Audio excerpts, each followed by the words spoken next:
Buenas, ¿cómo están muchachos? Esta es la primera sesión de vectores que vamos a ver en el curso. Esta sesión de vectores la voy a hacer plenamente virtual. Ustedes por favor completen los cuestionarios que se van a ir desarrollando a lo largo de esta sesión. ¿Ok?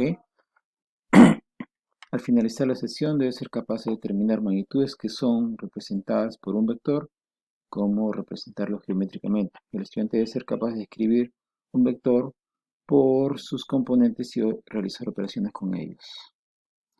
Una primera pregunta a la primera situación es si estas dos bolitas tienen la misma velocidad.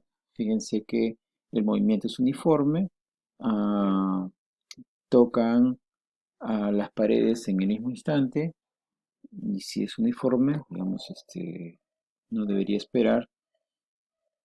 ah, bueno, de hecho, como ustedes pueden ver allí, se cruzan en el punto medio. Entonces la pregunta es si tienen la misma velocidad.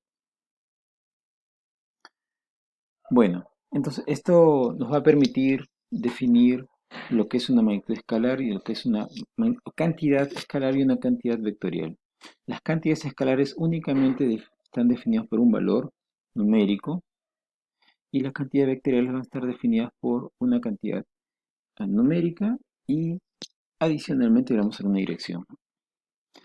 Por ejemplo, vamos a poder, cantidades que son escalares. La temperatura, solo necesito para determinar un único valor numérico, la presión, el tiempo, ¿no? Y magnitudes que sean vectoriales, por ejemplo, en este caso la velocidad de un avión, el campo magnético, las corrientes oceánicas, o sea, no solamente quiero saber qué tan rápido se está moviendo, desplazándose las corrientes, sino en qué dirección están yendo. Igual aquí, ¿no? El avión, no que solo quiero saber en qué tan rápido está yendo, sino en qué dirección está desplazándose. Entonces, la velocidad y fuerza, podemos decir lo siguiente: la rapidez del movimiento combinada con su dirección constituye una cantidad llamada velocidad, ¿no? Entonces, la velocidad es una magnitud, una cantidad vectorial, porque necesitamos dos elementos: una cantidad escalar, que es la rapidez, y un elemento vectorial, que es la dirección. Entonces, similar la fuerza, ¿no? Para escribir plenamente una fuerza hay que indicar no solo su intensidad, con, cuál es la intensidad con la que se aplica la fuerza, sino en qué dirección se está tirando o empujando.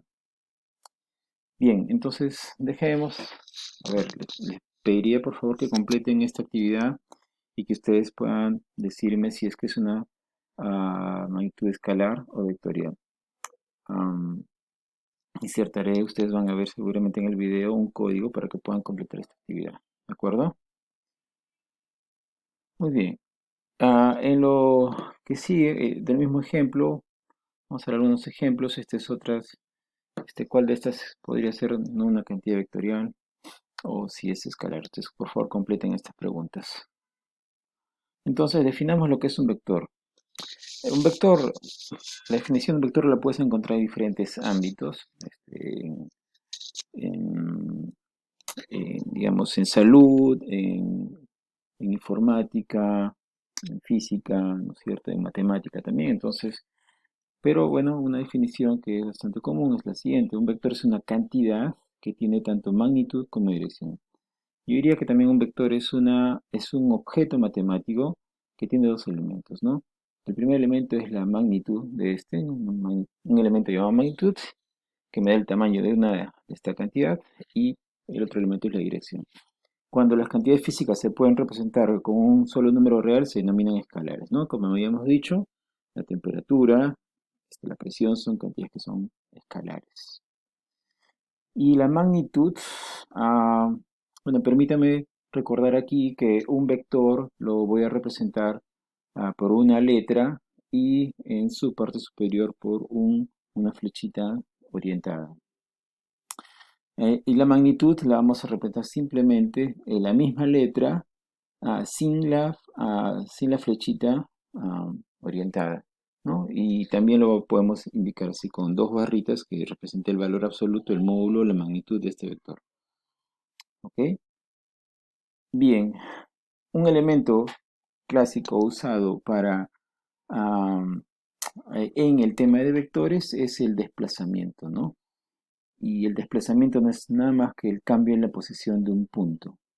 Un punto podría estar representado por podría representar una partícula o un cuerpo pequeño. Por ejemplo, tenemos aquí, ¿no? Tenemos el punto P1, que es la posición inicial de una partícula, imagínense una mosquita o cualquier cosa, o una persona, un avión, y un punto final P2, ¿no?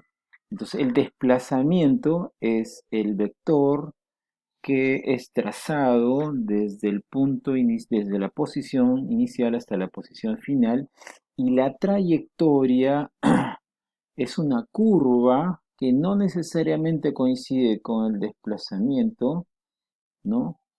Y esta trayectoria es la por donde se está, por donde está recorriendo la partícula, sea el avión, sea la mosca, sea la persona, ¿no? Y hay que notar acá claramente que el desplazamiento, para el desplazamiento únicamente interesa el cambio en la posición del inicio al final. No me interesa cuál fue el recorrido. ¿De acuerdo?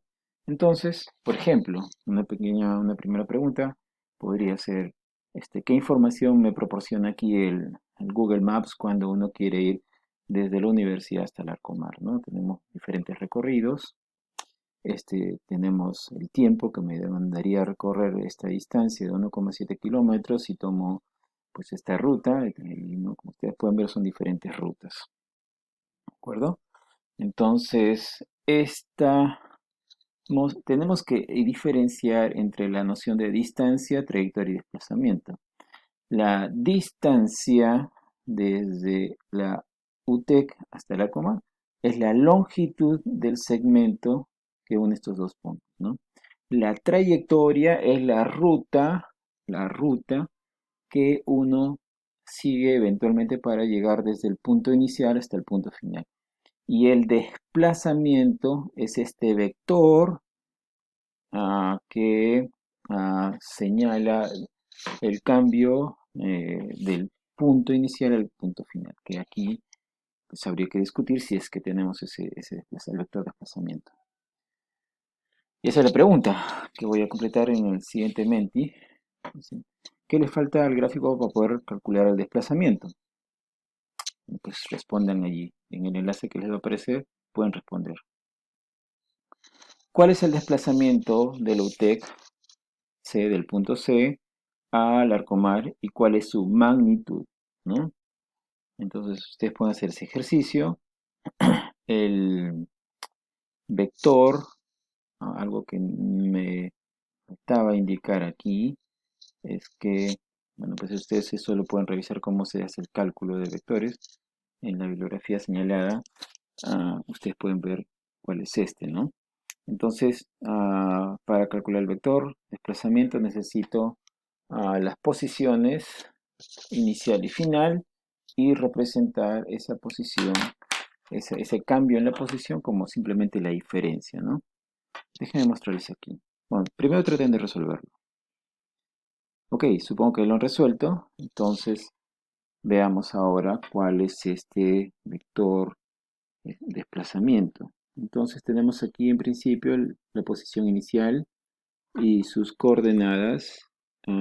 Podemos ver las coordenadas de este punto, están en las coordenadas 11 según el sistema de referencia, 11, 2 del punto C, y del punto D las coordenadas son 2,6, ¿no? Esas son las coordenadas. Muy bien.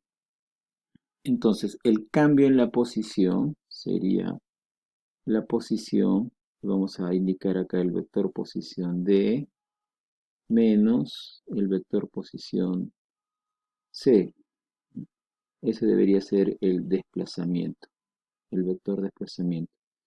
Y el vector posición C son las coordenadas, en este caso, 2, 6, y en su forma vectorial, lo voy a representar así, hay miles de formas de representar los vectores como coordenadas, menos la posición en C, vector posición C, que sería este vector. Después vamos a ver las notaciones específicas para los vectores, pero lo único que quiero que vean es que aquí lo que se hace es ver cuál es la diferencia de las componentes. y esto me va a dar menos 9 punto y coma 4. Eso sería el vector desplazamiento. Y la magnitud del vector desplazamiento es la raíz cuadrada de las componentes, o sea, menos 9 al cuadrado más 4 al cuadrado. Bueno, y ahí tendrían la solución del problema. ¿De acuerdo? Bueno, con esto quiero cerrar una primera parte del video. En las siguientes hablaremos de algunos elementos más de los vectores.